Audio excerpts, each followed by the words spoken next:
अस्सलामुअलैकुम। सच न्यूज के साथ मैं हूं फायजा मलिक। हेडलाइंस आपने जानी, बुलेटिन का बाकायदा आगाज़ इस दुआ के साथ। ऐ अल्लाह अपनी रहमत से हमारे लिए मुश्किलात के हल का दरवाजा खोल दे। मोहम्मद वाले मोहम्मद सल्लल्लाहु अलैहि वसल्लम के वसीले से हमें हर किस्म के वबा और आफात से महफूज फरमा, आमीन। बुलेटिन में आपको बताएं कि पाकिस्तान में कोरोना वायरस के वार जारी हैं। गुज़िश्ता 24 घंटों में रिकॉर्ड 6397 केसेस भी रिपोर्ट हुए हैं। मुल्क भर में कोरोना के मजमूई केसेस की तादाद 1,25,933 हो गई है। गुज़िश्ता 24 घंटों में कोरोना वायरस से रिकॉर्ड 107 अमवात हुई हैं। मुल्क भर में अमवात की मजमूई तादाद 2476 हो गई है। कोरोना वायरस से सेहतयाब होने वालों की तादाद 4247 तक पहुंच गई है। सज्जाद काज़मी हमारे साथ मौजूद हैं। सज्जाद, बताइएगा क्या डिटेल्स हैं? अजमेर को एक मरतबा फिर कोरोना ने पीक पकड़ ली है और अब तक जो सबसे ज्यादा अमवात जो अमवात हैं वो भी उसके साथ साथ केसेस भी एक दिन में सबसे ज्यादा जो है रिकॉर्ड हो चुके हैं और एक दिन में 6397 रिकॉर्ड केसेस अब तक जो है सामने आ चुके हैं और इसी तरह 107 रिकॉर्ड डेथ भी हो चुकी हैं एक ही दिन में। अब अगर बात की जाए कितने केसेस आ चुके हैं, 25,933 जो केसेस हैं कोरोना के तस्दीक शुदा जो अब तक बहुत सारे सामने आ चुके हैं। इसी तरह अगर देखा जाए कितने लोग रिकवर हुए तो 40,247 लोग अब तक इस वबा से शिकस्त देने में कामयाब हुए और इस वक्त तक सबसे ज्यादा लीड कर रहे हैं पंजाब का सूबा है जहाँ से 47,382 केसेस अब तक सामने आ चुके हैं। उसके बाद सिंध का नंबर है जहाँ से 46,828 केसेस अब तक सामने आ चुके हैं। इसी तरह खैबर पख्तूनख्वा से भी 15,787 केसेस जो हैं वो सामने आ चुके हैं। इस्लामाबाद से 6,699 और आजाद कश्मीर से 534 केसेस अब तक जो है इनकी तस्दीक हो चुकी है। इसी तरह बलूचिस्तान से भी 1030 जो केसेस हैं सामने आ चुके हैं। अब देखा जाए कितने अमवात हो चुके हैं तो 2,463 अब तक अमवात हो चुकी हैं। अभी इस वक्त भी जो है 1,787 लोग जो हैं तशवीशनाक हालत में इस वक्त भी वेंटिलेटर पर मौजूद हैं और कुछ वेंटिलेटर पर मौजूद हैं, कुछ किसी ने बहुत से लोगों ने अपने आप आइसोलेट भी किया हुआ है और ये है मौजूदा सूरत हाल। और अब तक जो केसेस के सामने जो शरह है वो मतलब आए रोज जो इजाफा देखने में आ रहा है, जो है रिकॉर्ड बन रहे हैं क्योंकि अब गुज़श्ता 24 घंटों अगर बात की जाए तो 6,000 से ज्यादा जो केसेस हैं अब तक जो है जब से ये कोरोना स्टार्ट हुआ उस वक्त से अब तक जो है सबसे ज्यादा केसेस मजबूत तादाद जो है कि एक दिन में सामने आने की वो 6,300 तक हो चुकी है। ठीक है, बहुत शुक्रिया सज्जाद काज़मी। आइंदा माली साल 2020-21 का 7,600 अरब रुपए का वफाकी बजट आज पेश होगा। बजट खसारा 3,427 अरब रुपए से जायद रहने का इम्कान। सूद और कर्जों की अदायगी पर 3,235 अरब रुपए खर्च होने का तखमीना लगाया गया है। दिफा के लिए 1,402 अरब रुपए खर्च किए जाने का इम्कान है। कामरान चौधरी की रिपोर्ट।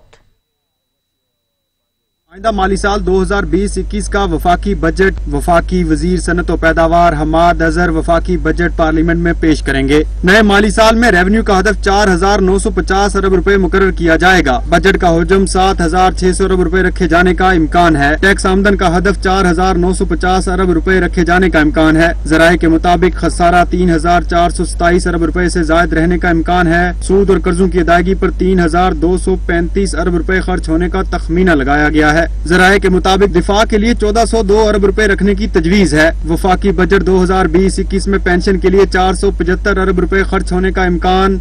वफाकी वजारतों और महकमों के लिए 495 अरब रुपए का बजट रखे जाने का इम्कान है। वफाक सब्सिडी पर 260 अरब रुपए खर्च कर सकता है। वफाकी हुकूमत ग्रांट्स की मद में 820 अरब रुपए जारी कर सकती है। वफाक का तरक्याती बजट 650 अरब रुपए रखे जाने का इम्कान है। जराये का कहना है कि IMF ने तमाम शोबों पर सेल्स टैक्स की छूट खत्म करने पर जोर दिया है।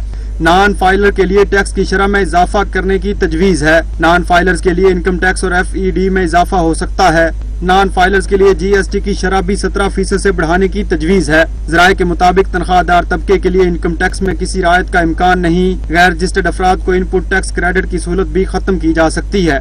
जराये का कहना है कि नए माली साल के बजट में गैर मुल्की करेंसी के लेन देन पर विद होल्डिंग टैक्स आयद किए जाने का भी इम्कान है। गैर मुल्की करेंसी के लेन देन पर 0.6% से 1% तक विद होल्डिंग टैक्स आयद करने की तजवीज जेर गौर है। वफाकी बजट 2020-21 में ई-सिगरेट पर फेडरल एक्साइज ड्यूटी आयद होने का भी इम्कान है। जराये के मुताबिक advance income tax dealers, distributors, retailers तक बढ़ाया जा सकता है। जराये के मुताबिक बिजली के बिलों में विद होल्डिंग टैक्स की स्लेब बढ़ाकर 3 करने की तजवीज है। बिजली के 33,000 तक के बिल पर विद होल्डिंग टैक्स 5% से 7.5% करने की तजवीज है। 33,000 से 66,000 तक के बिल पर विद होल्डिंग टैक्स 10% और 66,000 से जायद के बिल पर विद होल्डिंग टैक्स 15% करने की तजवीज है। कामरान चौधरी, सच न्यूज, इस्लामाबाद।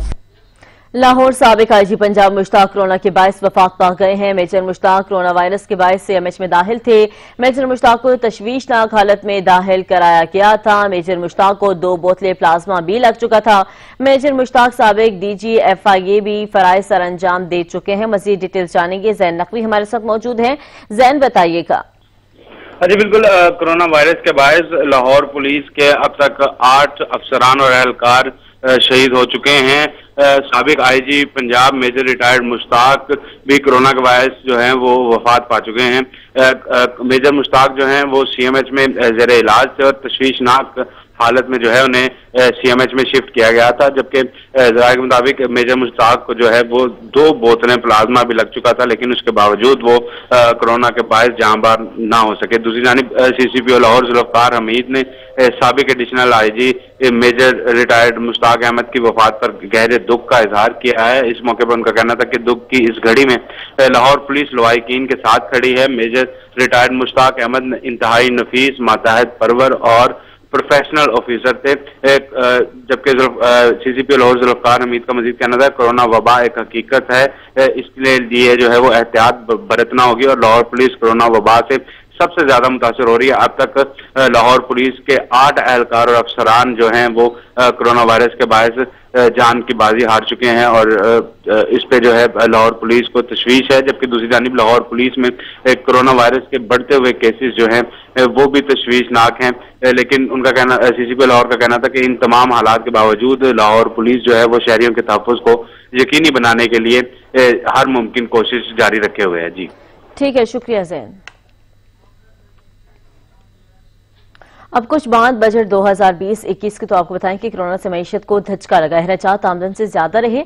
मुल्क की मईशत को 3,000 अरब का नुकसान हुआ। बरामदात भी मुतासर हुई। ज़र मुबादला के ज़खायर निस्फ रह गए। मुशीर खजाना अब्दुल हफीज शेख ने बजट में कोई नया टैक्स न लगाने की यकीन दहानी भी करा दी। फौज का बजट मुंजमद करने पर आर्मी चीफ का भी शुक्रिया अदा किया।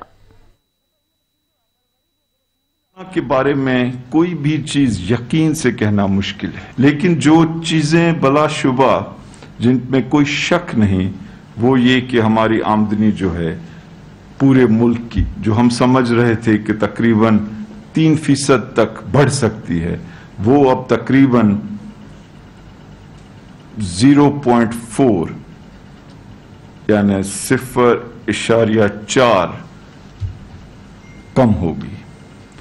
तो इसका मतलब है कि हमें इसकी वजह से कोई 3 से 3.5% जो है अपनी कौमी आमदनी में नुकसान देखना पड़ा। ये जो करंट अकाउंट डेफिसिट जो हमें विरसे में मिला था $20 अरब का खसारा, उसे हमने कम कर 3 अरब तक ले आए। प्राइमरी बैलेंस है, यानी जो हमारे इखराजात हैं वो हमारी आमदनी से कम हुए।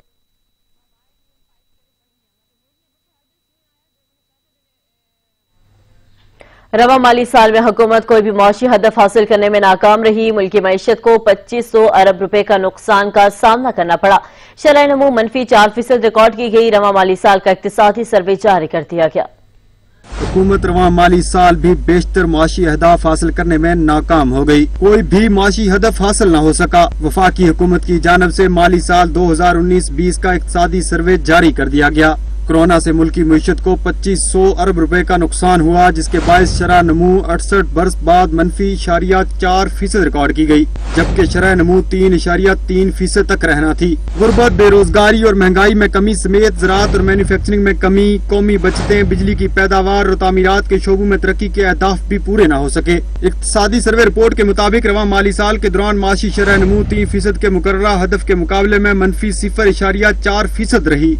ज़री शोबे की तरक्की 3.5% के मुकर्रर हदफ के मुकाबले में 2.67%, जबकि सनती शोबे की तरक्की 2.3% के मुकर्रर हदफ के मुकाबले में मनफी 2.64% रही। खिदमात के शोबे की तरक्की की शरह 4.8% के मुकर्रर हदफ के मुकाबले में मनफी 0.59% रही। इक्तसादी सर्वे रिपोर्ट के मुताबिक रवां माली साल बिजली और गैस की तरसील हदफ से ज्यादा रही, जिसकी पैदावारी ग्रोथ 17.7% रही। इक्तसादी सर्वे रिपोर्ट के मुताबिक रवां माली साल तामीरात के शोबे में ग्रोथ 1.5 के मुकाबले में 8.1% रही, जबकि होलसेल एंड रिटेल के शोबे की ग्रोथ मनफी 3.4% रही। रवां माली साल ट्रांसपोर्ट शोबे की ग्रोथ मनफी 7.1% तक चली गई। FBR महसूलात GDP का 10.7% रही। टैक्स रेवेन्यू 8.2 और नॉन टैक्स रेवेन्यू सिर्फ 2.5% तक महदूद रहा। रवां माली साल हुकूमती अखराजात GDP का 14.5% रिकॉर्ड हुए और रवां माली साल करंट अकाउंट खसारे में 73% कमी भी हुई।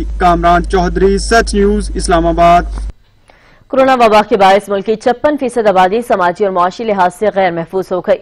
खवातीन और बच्चों की सबसे ज्यादा मुतासिर होने का खदशा है। वायरस के बायस 2.71 करोड़ अफराद के बेरोजगार होने का खदशा भी है। कौमी इक्तिसादी सर्वे रिपोर्ट में कोरोना वायरस से मुताल्लिक खुसूसी बाब भी शामिल कर लिया गया। वफाकी हुकूमत रवां माली साल 2019-20 के लिए मुकर्रर करदा इक्तिसादी अहदाफ हासिल करने में नाकाम। इक्तिसादी कारकर्दगी के हवाले से इकनॉमिक सर्वे आज जारी किया जाएगा। वफाकी बजट जुमा को वफाकी काबीना के खुसूसी इजलास में मंजूरी के बाद पार्लियामेंट में पेश किया जाएगा। पोस्ट बजट प्रेस कॉन्फ्रेंस 13 जून को मुशीर खजाना अब्दुल हफीज शेख टीम के हमरा करेंगे। इकनॉमिक सर्वे के मुताबिक रवां माली साल 2019-20 के दौरान सन्नती शोबे की पैदावारी ग्रोथ मनफी 2.6% रही। इक्तिसादी सर्वे के अदाद शुमार के मुताबिक एग्रीकल्चर, लार्ज मैन्युफैक्चरर्स, बरामदात और दीगर शोबों में कमी हुई। ज़राए के मुताबिक रवां माली साल के दौरान लार्ज मैन्युफैक्चरर्स में 3.3% तक कमी हुई। इसी तरह से रवां माली साल के दौरान चावल की पैदावार में 0.12% कमी रिकॉर्ड की गई। रवां माली साल के दौरान कपास की पैदावार में 4.14% कमी रिकॉर्ड की गई। कपास की पैदावार 94,53,000 गांठ तक महदूद हो गई। ज़राए बताते हैं कि मकई की पैदावार में भी एक साल के दौरान 3.11% कमी रिकॉर्ड की गई, जबकि मकई की पैदावार 68 लाख टन से कम होकर 66 लाख टन रहने का इम्कान है।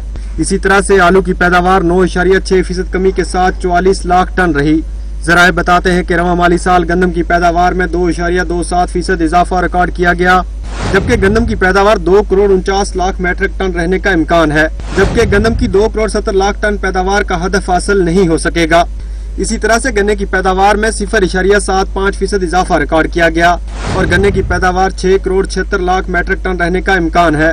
ज़राए बताते हैं कि प्याज की पैदावार 6% इजाफे के साथ 22 लाख टन तक पहुंच चुकी, जबकि दूसरी तरफ गुज़िश्ता माली साल के दौरान प्याज की पैदावार 20,76,000 टन थी और इसके साथ बरामदात में 4% और दरामदात में 16.5% कमी भी वाक़ हुई। कामरान चौधरी, सच न्यूज, इस्लामाबाद। मुल्क में कोरोना वायरस इंसानी जानों के दर पे, लेकिन मोहलिक वबा गधों के सामने शिकस्त खा गई। इक्तिसादी सर्वे रिपोर्ट में कहा गया है कि एक साल के दौरान गधों की तादाद में 1 लाख इजाफा हुआ। दौरे कोरोना में हर शय मुतासिर, लेकिन गधों के सामने आलमी वबा खुद बेबस हो गई। मौलिक वायरस माल बरदार जानवरों की अफजाइश रोकने में नाकाम रहा। इंसानी जिंदगियों को निगलने वाला गधों के सामने बेबस दिखाई दिया। कोरोना ने भी गधों के सामने घुटने टेक दिए। मुल्क भर में गधों की तादाद में बेपनाह इजाफा देखा गया। एक साल के दौरान तादाद में 1 लाख का इजाफा हुआ। इक्तिसादी सर्वे रिपोर्ट के मुताबिक पाकिस्तान में गधों की तादाद 54 लाख से बढ़कर 55 लाख तक पहुँच गयी। घोड़ों, ऊंटों, खच्चरों की तादाद में कोई इजाफा नहीं हुआ। घोड़ों की तादाद 4 लाख और खच्चरों की तादाद 2 लाख पर बरकरार रही। सिगरेट जान का दुश्मन है तो मईशत का सहारा भी। सिगरेट पर टैक्स से हुकूमत को भारी रेवेन्यू मिलता है। क्या इस साल बजट में सिगरेट इंडस्ट्री पर टैक्स का बोझ बढ़ाया जाएगा या नहीं, इसी पर रिपोर्ट करेंगे कामरान चौधरी। सिगरेट की फरोख्त माशी मैदान में अहम किरदार अदा करती है और महंगे होने पर हुकूमती खजाने को सहारा भी मिलता है। हर नए वफाकी बजट में हुकूमत की जानिब से सिगरेट पर भारी टैक्सेस भी लगाए जाते हैं। माली साल 2020-21 के बजट में सिगरेट पर टैक्स लगेगा या नहीं, टैक्स महसूल का अदारा FBR सिगरेट पर टैक्स लगाने की तजावीज हुकूमत को दे चुका या सिगरेट फरोख्त करने वाली कंपनियों को ही नवाजा जाएगा।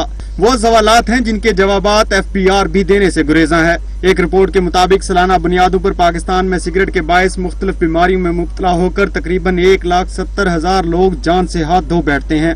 और ताज़ा तरीन अदाद-ओ-शुमार के मुताबिक रोजाना की बुनियाद पर 1200 से 1400 बच्चे सिगरेट की जानब राग़िब हो रहे हैं।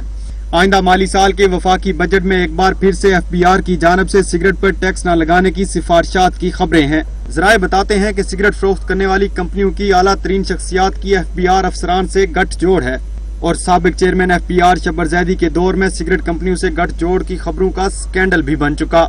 वफाकी वजीर असद उमर तहरीक इंसाफ की जानब से पहली बार मिनी बजट पेश करते हुए अवान में बता गए थे कि उनकी ख्वाहिश है सबसे महंगा सिगरेट पाकिस्तान में फरोख्त हो ताकि टैक्स महसूलात भी सबसे ज्यादा पाकिस्तान हासिल करे और हमारी नस्लें सिगरेट जैसे मोहलक नशे से महफूज भी रह सकें।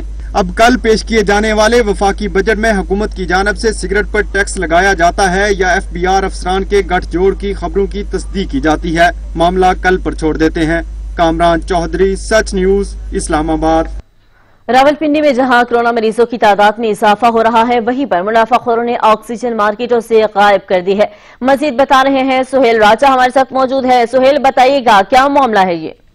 जी बिल्कुल, कोरोना वायरस के मरीजों को तादाद बढ़ने से जो अस्पतालों में भी जो मुश्किलात का सामना है, रावलपिंडी के तमाम सरकारी अस्पतालों में ऑक्सीजन की शदीद किल्लत पैदा हुई है। मार्केट में ऑक्सीजन की किल्लत से अस्पतालों को शदीद मुश्किलात का सामना है। कोरोना के जो मरीज हैं वो वहाँ पर उनको शदीद परेशानी का सामना करना पड़ रहा है, जबकि कोरोना मरीजों के बढ़ते ही मुनाफाखोरों ने ऑक्सीजन मार्केटों से गायब कर दी है। मार्केट में ऑक्सीजन दस्तियाब न होने से अस्पतालों में जो कोरोना के मरीज आ रहे हैं उनको शदीद परेशानी का सामना हो रहा है। अस्पतालों में फंड मौजूद होने के बावजूद ऑक्सीजन खरीदने में मुश्किलात है। ऑक्सीजन की अदम दस्तियाबी से जो कोरोना मरीजों की जिंदगियां खतरे में पड़ सकती हैं। जी ठीक है, शुक्रिया सुहेल।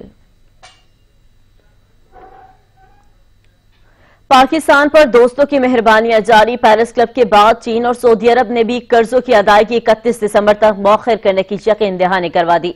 मौखर अदायगियों से पाकिस्तानी मईशत को मजमूई तौर पर 1 अरब 80 करोड़ डॉलर की रिलीफ मिलने का इम्कान है। पेरिस क्लब के बाद सऊदी अरब और चीन ने भी खुशखबरी दे दी। पाकिस्तान को 1 मई से 31 दिसंबर तक कर्जों की अदायगियां मौखर करने की यकीन दहानी। वजारत खजाना के जराये के मुताबिक कर्जों की अदायगियां मौखर होने से पाकिस्तान को मजमूई तौर पर 1 अरब 80 करोड़ डॉलर का रिलीफ मिलेगा। इस सिलसिले में बाकायदा ऐलान आइंदा हफ्ते किया जाएगा, जबकि मुत्तहिदा अरब अमारात से भी कर्ज की अदायगियां मौखर करने के लिए बातचीत जारी है। वजारत खजाना के हुकाम का कहना है कि आइंदा बजट ये अदायगियां मौखर समझकर बनाया जा रहा है। गुज़िश्ता रोज तरक्की पजीर ममालिक को कर्ज फराहम करने वाले ममालिक पर मुश्तमिल ग्रुप पेरिस क्लब ने पाकिस्तान का कर्जा मौखर करने का ऐलान किया था और इससे कबल IMF पाकिस्तान को कर्जों में 1 साल का रिलीफ दे चुका है। G20 ममालिक की तरफ से भी कर्ज मुंजमद करने पर रजामंदी जाहिर की जा चुकी है। गुज़िश्ता माह दुनिया भर से 300 से जायद कानून साजों ने बैनुल अक़वामी मालियाती फंड और आलमी बैंक पर जोर दिया था कि वो कोरोना वायरस की वजह से तरक्की पजीर ममालिक के कर्ज माफ करे और आलमी माशी बदहाली को रोकने के लिए माली एनानत में इजाफा करे। और अब कुछ बात करेंगे पेट्रोल के बहरान की। तो आपको बताएं कि पाकिस्तान में पेट्रोल का बहरान से आवाम परेशान है। अचानक पैदा होने वाले इस पेट्रोल के बहरान का जिम्मेदार कौन है, इस हवाले से हमारे नुमाइंदे अता हुसैन ने माहिर पेट्रोलियम डॉक्टर सैयद नासिर अब्बास से बात की है, जानते हैं। पाकिस्तान के अवाम को पिछले 2 हफ्तों से पेट्रोल के बहरान का सामना है। ये बहरान कैसे आया और किन अवामिल ने इस बहरान को जन्म दिया है, इन सब से जुड़े दीगर कई और सवालात भी हैं जो जहनों में उभर रहे हैं। इन तमाम तर सवालात के जवाबात हासिल करने के लिए हमारे साथ इस वक्त मौजूद हैं डॉक्टर सैयद नासिर अब्बास जैदी साहब, जो कि माहिर पेट्रोलियम मसनूआत हैं। उनसे हम इन तमाम तर सवालात के जवाबात हासिल करते हैं। तो बहुत शुक्रिया डॉक्टर साहब आपका कि आपने हमें टाइम दिया। इस बहरान पर क्या कहेंगे? देखिए, पेट्रोल का बहरान जो हालियत इस वक्त शुरू हुआ है, इसको समझने के लिए हमें माजी में जाना पड़ेगा। पहली बात तो ये है कि पाकिस्तान की जो ऑयल इंडस्ट्री है वो उसके अंदर 5 रिफाइनरीज हैं हमारे पास लोकल, जो कि लोकल बाहर से खाम तेल मंगाती हैं, उसको प्रोसेस करके हमें मसनूआत देती हैं, जिसमें पेट्रोल, डीजल, फर्नेस ऑयल और तमाम अशिया, एविएशन फ्यूल वगैरह शामिल हैं। इसके अलावा इस वक्त तकरीबन 30-32 ऑयल मार्केटिंग कंपनी हैं जो कि ये काम करती हैं। ये इंडस्ट्री इतनी वास्ट है कि ऑफिशियली तो हमारे पास 8,500 के करीब पेट्रोल स्टेशन है पूरे पाकिस्तान में, लेकिन अनऑफिशियली 9,000 साढ़े 9,000 के करीब पंप्स हैं जो कि चल रहे हैं और जो लोगों को मसनूआत सप्लाई कर रहे हैं। मुख्तलिफ कंपनीज के पंप हैं, जिसमें ज़ाहिर है कि जो हमारी स्टेट ऑयल कंपनी है उसके 3,800 पंप हैं, उसके बाद शेल और दूसरी कंपनियों के मुख्तलिफ, किसी के 500 किसी के 400 पंप्स हैं। ये इंडस्ट्री पाकिस्तान की वाहिद इंडस्ट्री है जहां रोजाना 60 से 70 लाख लोग आते हैं। यानी इन पंपों के ऊपर जो मैंने आपको भी तादाद बताई 9-9,500 की, 60 से 70 लाख लोग आके लेते हैं। और इसमें से 60%, 65% वो लोग हैं जो कि मोटरसाइकिल वाले, रिक्शा वाले और छोटी गाड़ियों वाले लोग हैं जो कि मेजॉरिटी कंज्यूम करते हैं। तो ये कोई एक छोटा काम नहीं है, आसान काम नहीं है कि इसको पूरी सप्लाई चेन को मेंटेन रखना, हर पंप के ऊपर प्रोडक्ट होना। कभी कभी ऐसी सूरत हाल आती है कि जिसके अंदर कोई एक पॉकेट्स आ जाते हैं कि जहाँ पे पेट्रोलियम मसनूआत की वक्ती तौर के ऊपर कुछ किल्लत हो जाती है। तो ये चलता रहता है सिलसिला, डे इन डे आउट। ये इंडस्ट्री अभी मुझे पता है कि आप भी और जितने भी लोग हैं जिनको तकलीफ हुई वो सब नाराज़ हैं, लेकिन एक चीज़ को हमें अप्रिशिएट करना चाहिए कि साल के 365 दिन, ईद हो, बकरीद हो, ये इंडस्ट्री के लोग 24 घंटे काम कर रहे होते हैं ताकि लोगों तक की पेट्रोलियम मसनूआत पहुँचती रहें और ये काम चलता रहे। ये तो मेरा एक इंट्रोडक्शन था कि इस इंडस्ट्री के हवाले से। अब आ जाइए आप इस मौजूदा सूरत हाल की जो आप बात कर रहे हैं कि इसके अंदर जो किल्लत हुई है, इस किल्लत की 2 या 3 बड़ी वजूहात हैं।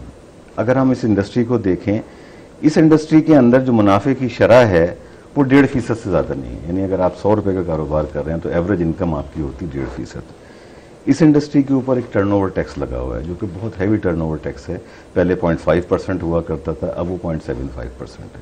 तो एक्चुअल प्रॉफिट जो कमा रहे होते हैं ऑयल मार्केटिंग वाले या रिफाइनरिंग वाले, वो पूरे टर्नओवर का 1% भी नहीं होता। 1.5 तक बहुत खुशनसीब होगा जो 1.5% तक पहुंचता हो। इतने थिन मार्जिन पे काम करने के बावजूद ये इंडस्ट्री लाखों लोगों को रोजगार वाबस्ता फराहम कर रही है, डायरेक्ट और इनडायरेक्ट। इनडायरेक्ट इस हवाले से कि अगर आप जैसे 9,000 पंप ले लें, हर पंप पे कम से कम 10 से 12 अफराद काम करते हैं। तो आप देख लीजिए कितनी वो है। उसके अलावा जो रिफाइनरीज में लोग काम कर रहे हैं उनकी जो कॉन्ट्रैक्ट लेबर होती है, एक बड़ा एक मेजर जॉब प्रोवाइडर भी है। ये काम अपनी जगह के ऊपर है कि ये कर रहे हैं। अब ये जो शुरू हुई है, इसकी इब्तदा जो हुई है वो हुई है नवंबर-दिसंबर पिछले साल 2019 से, कि जब हमारे मुल्क में डिवैल्यूएशन हुई तो उसने इस इंडस्ट्री को बहुत बड़ा सेटबैक दिया। सेटबैक इस हवाले से कि हमारे यहाँ जो तरीक़ाकार है और जो दुनिया में तरीक़ाकार चलता है कि मैं अगर आपसे माल खरीद रहा हूँ तो आप मुझे 30 दिन का उधार देते हैं। अब मुल्क के अंदर जो प्रोडक्ट आती हैं वो बाहर से आती हैं। हमारा खाम तेल जो हमारी ज़रूरत के लिए पूरा नहीं पड़ता, हम बाहर से मंगाते हैं। 70% 80% हमारी प्रोडक्ट्स जो बाहर से आ रही होती हैं, जिसमें क्रूड ऑयल से लेके डीजल, पेट्रोल, तमाम अशिया शामिल है। मैंने ख़रीदा $140 के ऊपर, उसको बेच दिया। जब मैं 30 दिन के बाद पेमेंट करने गया, डॉलर की कीमत 150 रुपये की हो चुकी थी। अब मैं तो 150 रुपये का डॉलर खरीद के उसको पे करूंगा ना, कमाया मैंने है उस 140 रुपये के ऊपर 1 रुपया। तो लोगों ने, कंपनीज ने उस पीरियड के अंदर अरबों रुपए का नुकसान किया। क्या कभी मुल्क में ऐसे किसी बुहरान की मिसाल मिलती है? देखें, ऐसे बुहरान की मिसाल आपको 2015 में भी मिलती है और उसके बाद ये अब मिल रही है आपको बुहरान की मिसाल। उसकी वजह ये है कि ये जब देखें, ये एक बात तो मैंने आपको बताई कि एक्सचेंज लॉस की। दूसरा जब कोविड शुरू हुआ है तो पूरी दुनिया की इंटरनेशनल मार्केट टंबल हो गई। ये जो 100 रुपए की चीज आपने मंगा के रखी हुई थी, आपकी प्राइसिंग लिंक है इंटरनेशनल मार्केट के साथ, आपकी 100 रुपए की चीज 30 रुपए की हो गई।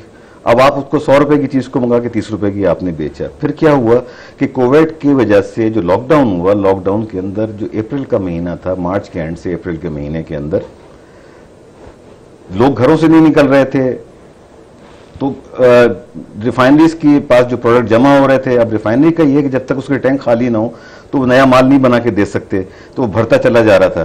तो लेकिन साथ साथ ये हुआ कि जैसे ही कोविड का ईज डाउन हुआ, उसके साथ ही हार्वेस्टिंग सीजन पाकिस्तान में आ गया। मई और जून जो होता है हमारा हार्वेस्टिंग सीजन होता है, उसमें अचानक से हमारी डिमांड बढ़ी, फिर अब ये बढ़ती चली गई। 2015 के अंदर भी यही सूरत हाल हुई थी कि जनवरी 2015 के अंदर कि कुछ इलाकों के अंदर हुआ था। 2010 के अंदर भी हम इस चीज़ को फेस कर चुके हैं। जब फ्लड आया था उस वक्त फ्लड की वजह से रास्ते कट गए थे, तो प्रोडक्ट वहां से पहुंचने से हमें एक बात को समझने की ज़रूरत है, वो ये कि अवेलेबिलिटी जो प्रोडक्ट की जो अवेलेबिलिटी है वो साउथ के अंदर ज़्यादा है। यानी साउथ से मेरी मुराद ये कराची में 3 रिफाइनरीज हैं, 5 में से 3 रिफाइनरीज कराची के अंदर हैं। उसके अलावा इंपोर्ट जितनी भी होती है या तो पोर्ट कासिम की होती है, कमाड़ी पोर्ट के ऊपर होती है। कंजम्पशन सेंटर है हमारा पंजाब और केपी के। सिंध की कंजम्पशन जो है 30% से ज़्यादा नहीं, 30% सिंध में कंज्यूम होता है, बाकी रिमेनिंग प्रोडक्ट जो होता है पंजाब जाता है। पंजाब की 2 रिफाइनरीज जो बनाती हैं उनकी ज़रूरत का 15% भी नहीं होता, तो 45% प्रोडक्ट जो है कराची से वहाँ मूव किया जाता है। अब अगर उसके अंदर कोई रुकावट आ जाएगी, प्रोडक्ट को पहुँचने में बाज़ इलाकों में 3 दिन, बाज़ इलाकों में 5 दिन तक लग जाते हैं।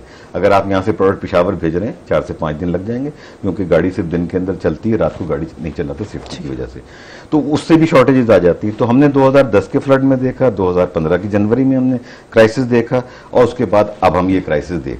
अच्छा सर, मुझे ये बताएं कि मुल्क में कितना फ्यूल हर वक्त रहना चाहिए?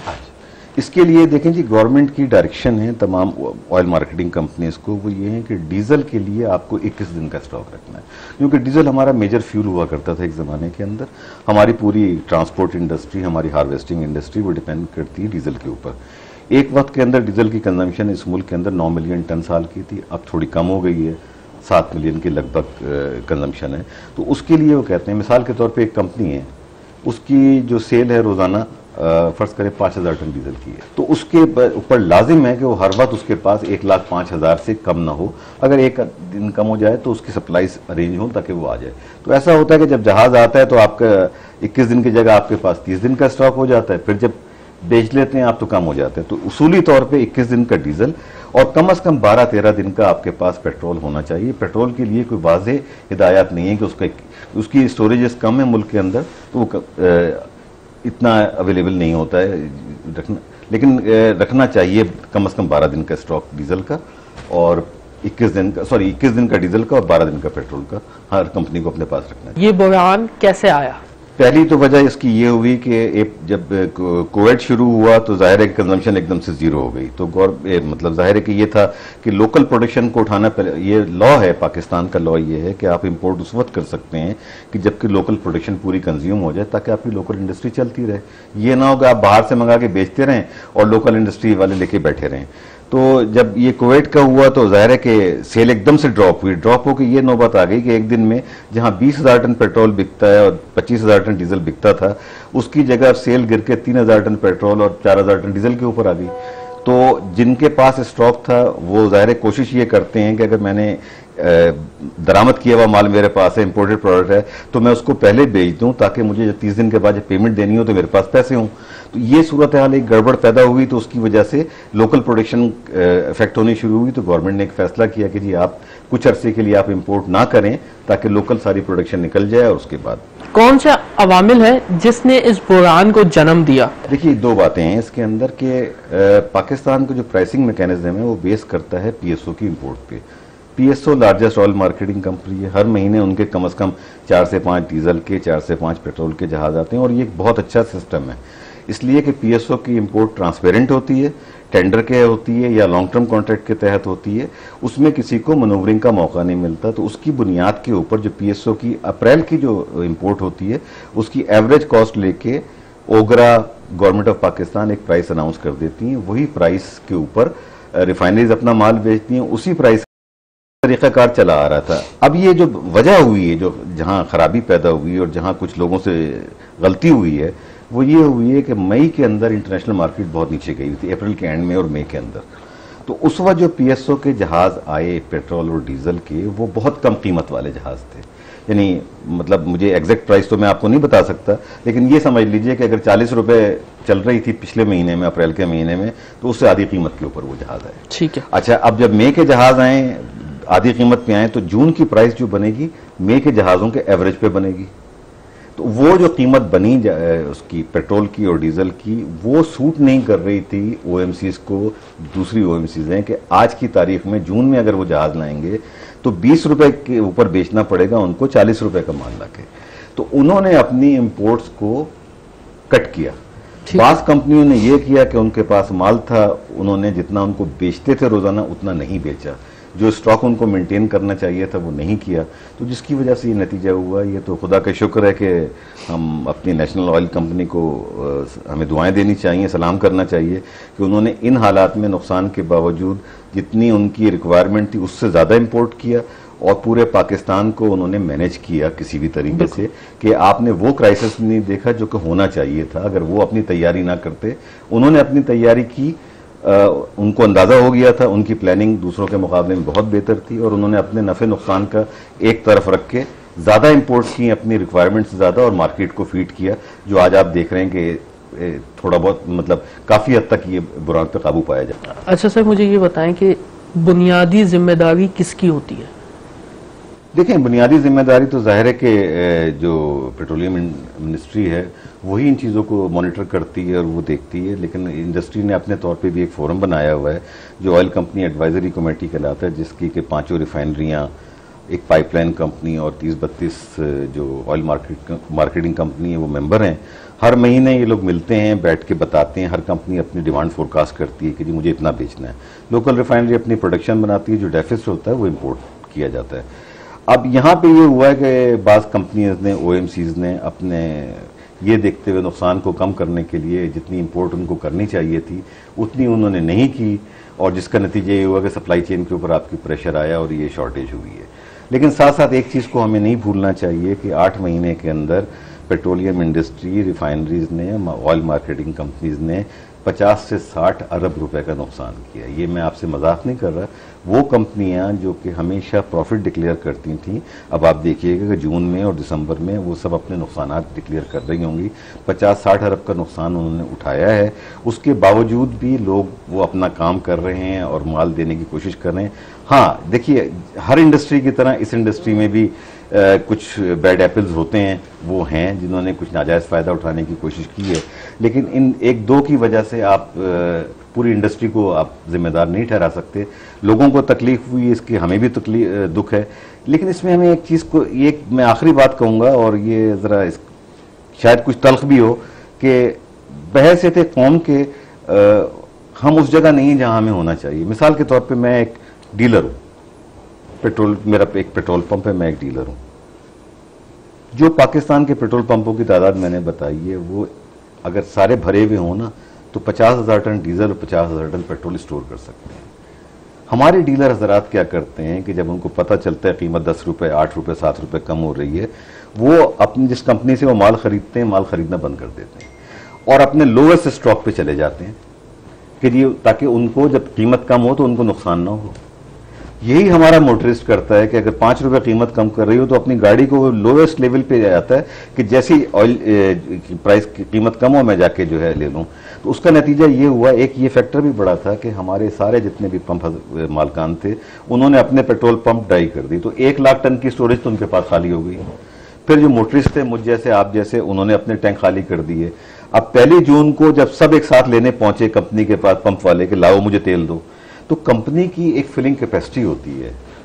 एक दिन के अंदर अगर आपके पास 9,000, सारी कंपनियों के पास 9,000 डीलर आ जाएंगे तेल लेने के लिए, तो 24 घंटे चल के भी उनके टैंकों को नहीं भर सकते। अब अगर सारे 60 लाख कस्टमर एक दिन के अंदर पंपों के ऊपर पहुंच जाएगा तो पंप उनको सप्लाई नहीं कर सकते। तो पहले 1-2 दिन तो ये हंगामा रहा कि क्योंकि डीलर्स ने माल वक्त पे नहीं उठाया था, उनकी सप्लाई चेन को मेंटेन करने में जितना कुछ समझदार कंपनियों ने ये किया कि 31 मई को इतवार थी, उन्होंने इतवार को गाड़ियां भरवा के पंपों पे खड़ी करवा दी कि जी ताकि ना हो, तो वो उनके जरा महफूज रह गए, उन्होंने लोगों कस्टमर को फीड कर लिया। लेकिन हकीकत ये है कि इसमें एक ग्रीड फैक्टर भी था डीलर्स का, हम सब का इसके अंदर एक शामिल है, और इसकी जिम्मेदारी किसी एक तबके पे डाल देना, एक सेक्टर पे डाल देना, मेरी नज़र में एक चीज़ जाती होगी। जैदी साहब, आपका बहुत शुक्रिया कि आपने दौरे कोरोना के में जो है आपने हमें वक्त दिया, और दुआ है कि परवरदिगार आप और हम सब को इस वबा से महफूज रखे। शुक्रिया। और अब कुछ बुलेटिन में बात करेंगे मौसम की। It is brought to you by Lux salute करता है आज इन सुपरस्टार्स को जो अपना आज दे रहे हैं हमारे खूबसूरत कल के लिए। वफाकी दारुल हुकूमत सुबह सवेरे ठंडी हवा के साथ बादलों से मौसम खुशगवार हो गया। महकमा मौसमियात के मुताबिक आइंदा 24 घंटों में बाज़ मकामात पर बारिश का इम्कान है। नुमाइंदा सच न्यूज कामरान चौधरी हमारे साथ मौजूद हैं, उन्हीं से मजीद जान लेते हैं। कामरान, बताइएगा कैसा रहेगा इस्लामाबाद का मौसम? जी बिल्कुल, गुज़िश्ता रोज़ की सख्त गर्मी के बाद आज सुबह सवेरे जो है वो इस्लामाबाद में काले से बादलों के डेरे जो हैं वो एकदम से उमड़े हैं आसमानों पर, और उसके बाद जो है वो सूरज छुप गया है बादलों के पीछे। इस वक्त इस्लामाबाद में जो है वो हल्की बारिश का सिलसिला शुरू हो चुका है, बादल जो है वो गरज रहे हैं, ठंडी हवा जो है वो चल रही है, जिसकी वजह से जो है वो मौसम काफी ज्यादा खुशगवार हो गया है। गुज़िश्ता रोज इस्लामाबाद का जो दर्जा हरारत है वो 40 डिग्री सेंटीग्रेड तक रिकॉर्ड किया गया था, जिसकी वजह से जो है वो इस्लामाबाद में सख्त गर्मी थी और शहरी जो है वो गर्मी की वजह से परेशान थे। और आज सुबह सवेरे जो है वो बादलों के डेरे एकदम से आए हैं और उसके बाद जो है वो अब हल्की बारिश शुरू हो गई, जिसके साथ हवा भी चल रही है। महकमा मौसमियात के मुताबिक बारिशों का ये सिलसिला आइंदा 24 घंटे में जो है वो मजीद जो है वो बरसने का इम्कान भी जाहिर किया गया है महकमा मौसमियात की जानब से। इसी तरह से बालाई खैबर पख्तूनख्वा, बालाई पंजाब और गिलगित बल्तिस्तान के बाज़ मकामात पर बारिश की पेशनगोई की गई है। आज जो है वो कम से कम दर्जा हरारत जो है वो इस्लामाबाद में 34 डिग्री सेंटीग्रेड और ज्यादा से ज्यादा जो है वो 37 से 38 डिग्री सेंटीग्रेड रहने का इम्कान है। इसके साथ साथ मुल्क के जो दीगर इलाके हैं वहां पे मौसम गर्म और खुश्क रहेगा। सबसे ज्यादा जो गर्मी है आज वो सिब्बी और जैकबाबाद में पड़ने का इम्कान है। यहाँ पे दर्जा हरारत जो है वो महकमा मौसमियात के मुताबिक 49 डिग्री सेंटीग्रेड तक जाने का इम्कान है। और अब अगर इस्लामाबाद के मौसम की बात की जाए तो यहाँ पे जो है वो सुबह से जो बादल आए हैं और अब हल्की बारिश शुरू हुई है, तो उसके बाद जो है मौसम खुशगवार हो गया है। जी ठीक है, बहुत शुक्रिया कामरान हमारे साथ मौजूद थे। बुलेटिन में यहां लेंगे मुख्तसर वक्फा, साथ रहिएगा। ब्रेक के बाद आपको बताएं कि चीनी इंक्वायरी रिपोर्ट पर इस्लामाबाद हाई कोर्ट की जानिब से हुकूमत को चीनी की कीमत 70 रुपए मुकर्रर करने के फैसले पर शहरियों ने इत्मीनान का इजहार किया है। हम तो कहते हैं कि 50 रुपए हो जाए, लेकिन 7 रुपए हो गई फिर भी बेहतर है। हमारे लिए 15 रुपए रिलीफ हो गई है, ये भी बड़ी बात है, क्योंकि अब हुकूमत के पास भी कुछ ऐसी रिजर्वेशन नहीं है कि वो आवाम को रिलीफ दे सके। मुल्क की हालात बहुत ख़राब है और इस वजह से अगर ये 15 रुपए कम कर लिया तो ये हमारे लिए खुशी की बात है। मिलन नहीं लगी तुसा हूं भी जाके किसी दुकान पर आम बंदा भेजी पता करो, लेकिन 70 रुपया चीनी नहीं मिलनी। महंगाई उस तरह जी है, सब कुछ होने के बावजूद पालक नहीं गड्डी हूं भी 40 रुपये नहीं लगनी, उस कोई कमी नहीं, कोई पेशी नहीं। पहले हुकूमत को कारोबारी लोगों का भी ख्याल रखना चाहिए, नोटिस पहले से देना चाहिए, हम सस्ता कर रहे हैं, महंगा कर रहे हैं, फिर उस हवाले से आवाम को भी फ़ायदा होगा और कारोबारी लोगों को भी होगा और हुकूमत का लाश भी नहीं होगा। आवाम के लिए सहूलत होनी चाहिए, क्योंकि गरीब आदमी का तो गुजारा ही इसी भी, अगर महंगाई होगी तो कैसे, ना काम है ना कुछ, इस वजह से। फैसला तो बहुत अच्छा है जी, लेकिन इस पर अमल भी हो तब बात है ना। बात अमल की है, फैसले का तो कोई नहीं, फैसला तो हर रोज होता है, बदलता है, फिर आता है फैसला, लेकिन उस पर अमल भी करवाए ना जी। 40 रुपये बनते जो किलो है चीनी होनी चाहिए, अभी 90 के बजाय 70 रुपये दे रहे, तो वही भी अभी भी कमा रहे ये जो शुगर माफिया है। तो इंक्वायरी होनी चाहिए कि जो लोग इसमें मुलविस है तो उनके खिलाफ कार्रवाई होनी चाहिए। इस्लामाबाद हाई कोर्ट ने जो इंक्वायरी को रोक दिया है शुगर मिल मालिकान के खिलाफ कार्रवाई करने से, ये इंतहाई मायूस कौन है। इसकी वजह ये है कि जो माफिया इसके पीछे सरगर्म थी, चीनी बोरान के पीछे, आटा बोरान के पीछे, उनके नाम सामने लाए जाएं। इन लोगों ने इतने आसानी से उनको छोड़ दिया। ये कहते हैं इस पे जो है ना अदालत ने कमिटमेंट कर दी कि 70 रुपये फी किलो जो है ना चीनी मार्केट में बिकेगी। तो ये चीनी की बात नहीं है, बाकायदा आवाम को जो है ना ये माफिया सामने लाए और इनसे एहतिसाब लिया जाए। मेरे ख्याल से फैसला बिल्कुल ठीक नहीं है, क्योंकि इस्लामाबाद हाई कोर्ट को चाहिए कि इनके खिलाफ कार्रवाई करें और जो माफिया वगैरह इनके पीछे हैं उन सबको गिरफ्तार किया जाए, उनके खिलाफ एक एक्शन लिया जाए। शाइन फैसला जो उन्होंने कमीशन वालों को रोक दिया है मिल मालिकान के खिलाफ अपना कार्रवाई से, और मिल मालिकान को जो हुक्म दिया है 70 रुपये किलो चीनी बेचने का, इससे गरीब आवाम को रिलीफ मिलेगा और फ़ायदा हासिल होगा बहुत ज़्यादा। इस्लामाबाद जो हाई कोर्ट ने जो एक आर्डर दिया है कि आवाम के लिए खुशखबरी है कि 70 रुपये किलो जो चीनी बेचें, और जो शुगर जो मालिकान है उनको भी एक हुक्म जारी किया गया है कि आप 70 रुपये किलो चीनी बेचेंगे। हाई कोर्ट का अच्छा ऑर्डर है। इस्लामाबाद हाई कोर्ट ने जो ये अपना शुगर मालिकान को ऑर्डर दिया है या कि 70 रुपये किलो चीनी बेचे, ये एक अच्छा इकदाम है। इससे ये होगा कि गरीब आवाम को रिलीफ मिली और बहुत अच्छा है। रोशनियों के शहर को साफ सुथरा और कचरा पाक करने के लिए हुकूमती दावे धरे के धरे रह गए। शहर में जगह जगह जमा कचरे के जमा ढेरों ने हुकूमत के पोल खोल दिए हैं। तफसीलात जानते हैं नुमाइंदा सच न्यूज अशरफ सोलंकी से। अशरफ, बताइएगा। आज इस वक्त मैं डालमिया के इलाके में मौजूद हूँ, जहाँ पर जगह जगह कचरे के ढेर जमा है। सड़कें गलियाँ सारी कचरे से भरी हुई नजर आ रही हैं। अगर कैमरामैन मेरे बैग में दिखाए तो ये ग्राउंड है, प्ले ग्राउंड है, बच्चों के लिए खेलने के लिए है। यहाँ पर अब कचरा जमा होने की वजह से बच्चे या बड़े खेलने नहीं आते। थोड़े बहुत जो बच्चे खेल रहे हैं उनको भी तकलीफ का सामना है, वो भी अपना चेहरा छुपाकर और बदबू से बचने के लिए यहाँ पर खेल रहे हैं। ये सूरत हाल है शहर कायद के दीगर इलाकों की भी इसी तरह की सूरत हाल है। यहाँ पर हमारे साथ कुछ नौजवान मौजूद हैं, उनसे बात करते हैं, उनसे मालूम करते हैं ये कब से कचरा यहाँ जमा है और ये किसका हल्का है। अस्सलाम वालेकुम। सबसे पहले तो ये कि ये हल्का जो है ना, यहाँ से हमारे वजीर आज़म इमरान खान साहब भी सिलेक्ट हुए, इसी एरिया से कराची में से इलेक्शन लड़े। और ये NA 243 आज का नहीं है, ये पिछले 10 से 12 सालों से ये कचरे का अजाब यहाँ देखा जा रहा है। और इसके अलावा ये तो कुछ नहीं है, आप हमारे साथ आगे चल के मजीद और देखें कि इलाके के क्या हालात है। और गटर आप रोड से आ रहे हो, आप लोगों ने देखा है रोड के क्या हालात है इधर अंदर एंटर होते ही डालमिया में। तो ये एक कहने की बात ये है कि हम पहले तो ये इमरान खान साहब से ये रिक्वेस्ट करें कि आप इस एरिया से इलेक्शन लड़े हो और आप ये जो आलमगीर दूसरी जगहों से कचरे उठा रहे, पहले कभी ये तो आके देखें अपने इलाकों में कि जिस हल्के से इलेक्शन लड़े उस हल्के में कभी जिंदगी में हमने आलमगीर को नहीं देखा है कि इस एरिया में आया हो। तो बराए मेहरबानी हम ये नहीं चाहते हैं कि सिंध गवर्नमेंट या वफाक आपस में वो करते रहें और बीच में हम जैसे गरीब आवाम यहाँ पर धबरी है इनके बातों में। न वफाक काम कर रहा है न सुबह काम कर रहा है। सिंध में इधर कराची में कोई काम वाम नहीं हो रहा है, सिर्फ ये दिखावा है।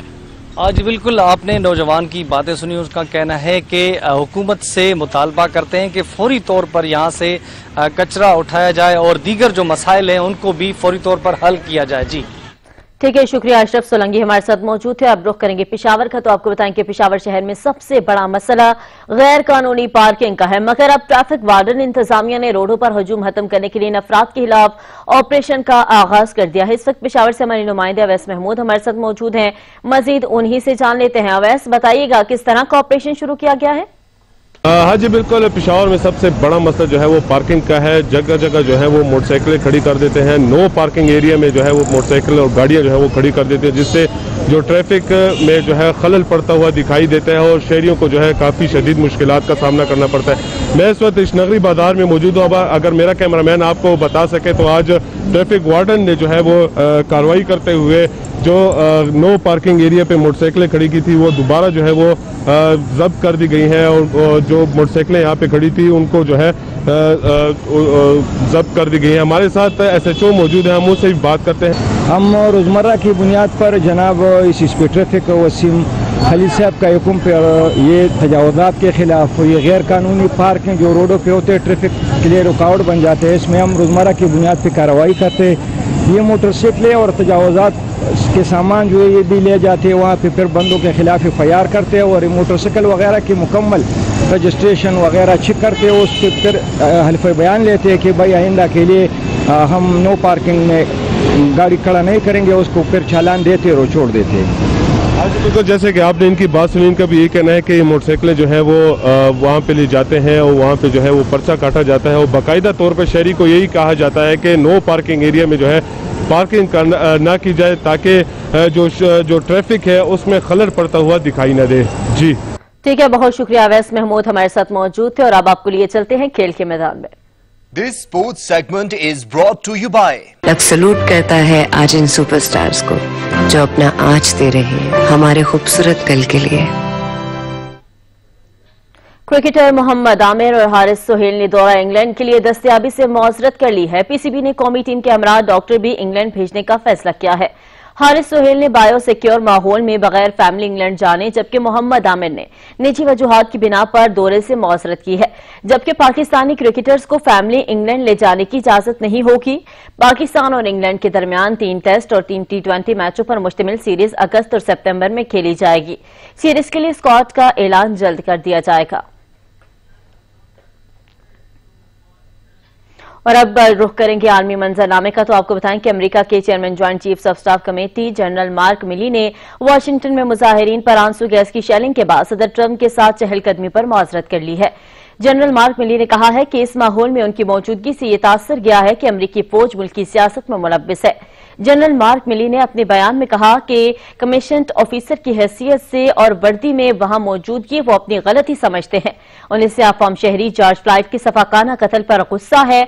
उन्होंने सदर ट्रंप की इस तजवीज पर फिर से मुखालफत की कि मुजाहिरीन से निपटने के लिए मुल्क में फौजी दस्ते तैनात किए जाएं।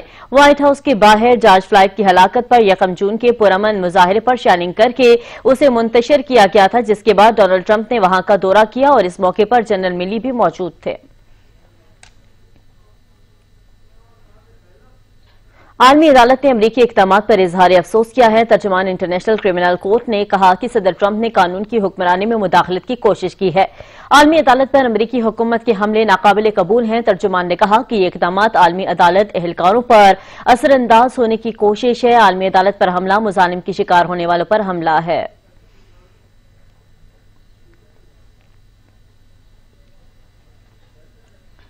आलमी इदारा सेहत के बाद आलमी इदारा इंसाफ भी अमरीका के निशाने पर आ गई। मखसूस अमले पर पाबंदियां आयद कर दी गई हैं। अमरीकी सदर ने इंटरनेशनल क्रिमिनल कोर्ट के मखसूस अमले के खिलाफ पाबंदियां लगाने के सदारती हुक्मनामे पर दस्तखत कर दिए। अमला अफगानिस्तान में अमरीकी फौज के मुमकिना जंगी जराइम में मुलव्विस होने के लिए तहकीकात कर रहा है। ट्रंप इंतजामिया का दावा है कि दी हैक में कायम ट्रिब्यूनल अमरीका की कौमी खुद मुख्तारी को सल्ब करने की कोशिश है और इस रूस में आईसीसी पर असरअंदाज होकर अपना मफाद हासिल करना चाहते हैं।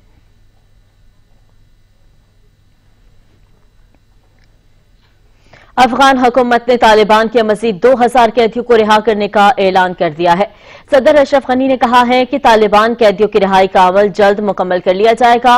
वाशिंगटन में कायम थिंक टैंक के वर्चुअल खिताब में उन्होंने कहा कि तालिबान भी वाज़ेह करें कि वो तमाम कैदियों को रिहा करेंगे। अशरफ गनी ने कहा कि वो कतर में तालिबान से मुज़ाकरात करने पर तैयार है। अमरीका और तालिबान के दरमियान रवां साल फरवरी में अमन मुआहिदा हुआ था, जिसके तहत अफगान हुकूमत को 5000 तालिबान कैदी रिहा करने हैं। अफगान हुकूमत अब तक 3000 कैदी रिहा कर चुकी है। मोदी हुकूमत कोरोना वायरस पर काबू पाने में बुरी तरह से नाकाम हो गई है। केसेस और हलाकतों में तबाहकुन इजाफा हो गया।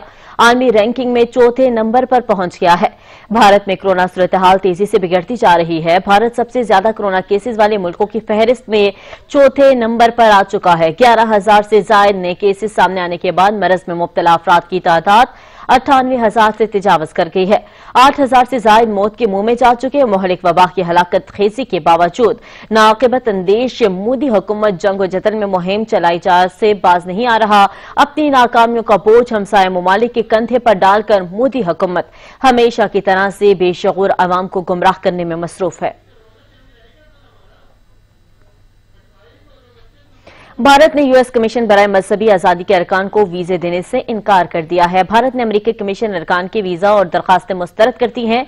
अमरीकी कमीशन बराए मजहबी आजाद के अरकान मकबूजा कश्मीर और भारतीय शहर का दौरा करना चाहता था। कमीशन अरकान भारत में अक़लियतों पर ढाए जाने वाले मुजालिम के जमीनी हकायक देखना चाहते थे। कमीशन ने भारत की जानिब से वीजे मुस्तरद होने पर अमरीकी महकमा खारिजा से राब्ता कर लिया है।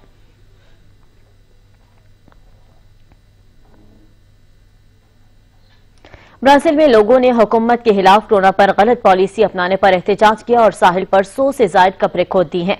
एनजीओ के कारकुनों ने कोरोना के फैलाव रोकने में हुकूमती पॉलिसियों से इख्तलाफ करते हुए साहिल समंदर पर कब्रें खोद डाली। एहतजाज में शरीक शख्स का कहना था कि सदर समझ ही नहीं सके कि कोरोना वायरस तारीख का ड्रामाई बहरान है। कब्रों की खुदाई के दौरान सदर के हामी भी आ गए और इस मंसूबे पर मजाक उड़ाने के साथ हिरासा भी किया। तंजीम के सरबराह का कहना था कि ब्राजील को अपनी तारीख का बदतरीन बहरान का सामना है। लोग अपने प्यारों को खो रहे हैं, दूसरों के दुख को भी समझना चाहिए। ब्राजील में कोरोना वायरस के इस और अब तक 40,000 जो हैं अफराद वो जान से हाथ धो बैठे, जबकि मुतासरीन की तादाद 8 लाख के करीब है। ब्राजील में लॉकडाउन की पॉलिसी पर भी वजारत सेहत में इख्तलाफ की बिना पर माजरत की गई है और वज़रा मुस्ताफी भी हो चुके हैं। मकबूजा वादी की बात करते हुए आपको बताएं कि मकबूजा वादी में भारतीय जबरो बरबरीत के खिलाफ आलमी मीडिया भी बोल उठा है। न्यूयॉर्क टाइम के कॉलमिस्ट में तस्वीर कशी के जरिए मोदी हुकूमत की सफाकियत का पोल खोल दिया है। तस्वीर में पाकिस्तान के जेरे इंतजाम तरक्की और खुशहाली की जानिब गामजन आजाद कश्मीर भी दिखाया गया है। और अब आपको बताएं कि इस्लामाबाद के सेक्टर G9 में कोरोना के 200 केसेस सामने आने के बाद G9-2 और G9-3 को सील करने के अहकाम जारी कर दिए हैं। दोनों सेक्टर्स हफ्ता इतवार और पीर को बंद रहेंगे। इस्लामाबाद जिले इंतजामिया की जानिब से जारी नोटिफिकेशन के मुताबिक कारोबारी मराकज कराची कंपनी समेत सेक्टर G9, 2 और 3 को सील कर दिया जाएगा। फैसला महकमा सेहत की मुशावरत और तजावीज पर किया गया है। नोटिफिकेशन में कहा गया है कि इन इलाकों में सिर्फ मेडिकल स्टोर्स, राशन और दीगर अशया जरूरिया की दुकानें खुलेंगी। मुतासरा इलाके के रिहायशियों से कहा गया है कि इलाका सील होने से पहले राशन समेत दीगर जरूरियात का बंदोबस्त कर ले। नोटिफिकेशन के मुताबिक पुलिस, रेंजर्स और पाक फौज से दरख्वास्त की गई है कि कोरोना के फैलाव को रोकने के लिए इलाके की नाकाबंदी भी की जाए। इसी के साथ न्यूज स्टूडियो से फिर वक्त इतना ही। कुछ ही देर में हाजिर होंगे हेडलाइंस के साथ रहिएगा।